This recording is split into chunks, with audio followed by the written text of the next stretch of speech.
माबायदि मोनदों? ओंख्रियाथ' दा बर्थमान गैया।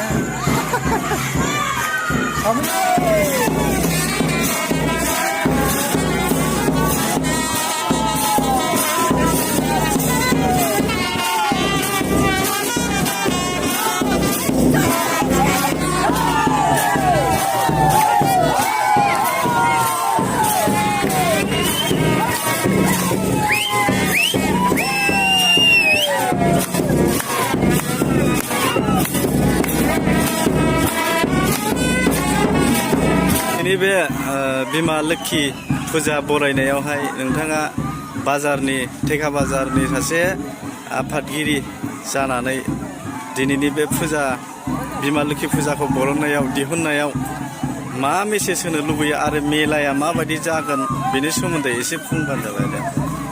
बे समाव गिबियावनो मिडिया पार्सन बिथांमोनखौ गिबियावनो खुलुमनाय जासिबाय। दा दिनैनो जोंहा श्री बिमा लक्ष्मीनि जे मोनसे बोसोरसालिया जोंहा मोनसे फोरबो, बे फोरबोखौ जों गोदो गोदायनिफ्रायनो फालिबोयै दिनै जोंहा 39थि बोसोरसालिया मोनसे फोरबो होननानै जों खुंफुंनाय जादों। दा बेनो जोंहा देग्लायनि बे श्री बिमा लक्ष्मीखौ एसे मोजाङै गाजा गोमजायैनो रायजो राजा बे ओनसोलनि थेखाबाजार ओनसोलनि खाथि खाला गामिनि रायजो राजाफ्रा मैखोमैनो माने बाहागो लाफैनानै बिमा लक्ष्मी बिमाखौ बरायदों। दा बरायगासिनो दङ।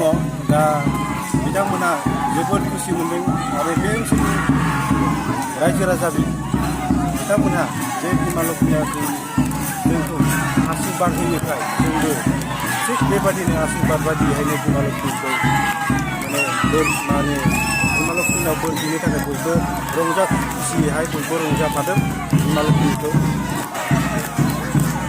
ओमफ्राय बेबायदिनो खोनानाय बायदिबा मेलायाथ' सानथाम जागोन होननानै खोनानाय जादों। बे सानथाम जागोननि हाबाफारिखौ मा डेटआव आरो मा थारिखआव लानाय जादों बेखौ फोरमायबानो जाबाय।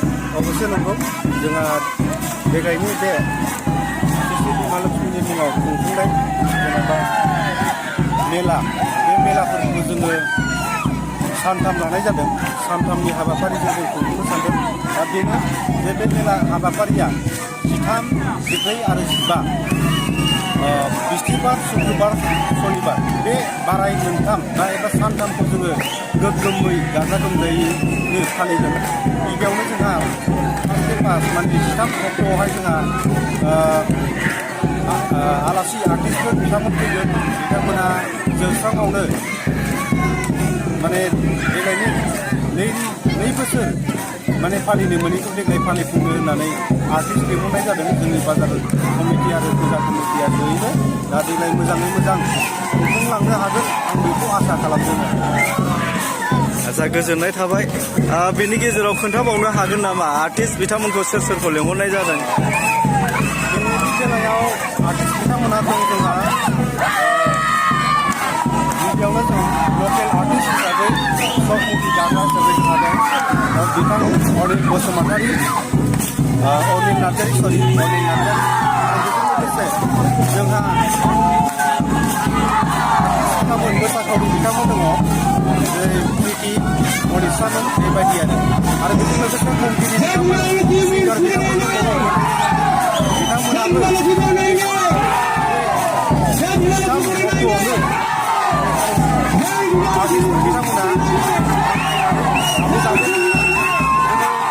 बे सानै उनावहाय जोङो साननैसोनि उनाव बिथांमोनखौ जोङो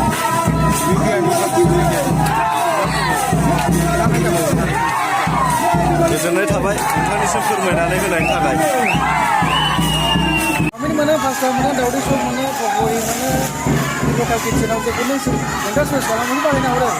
दा बर्थमान बेदर बेदरजों बेखौ मोनजाजोबगोन आरो बेखौ मोनजाजोबगोन आरो मालानिफ्राय मोनजागोन? मालानिफ्राय मोनो माने फुजायाथ' सानथाम, फुजाया सानबे जागोन खोन्थाहरदो दा।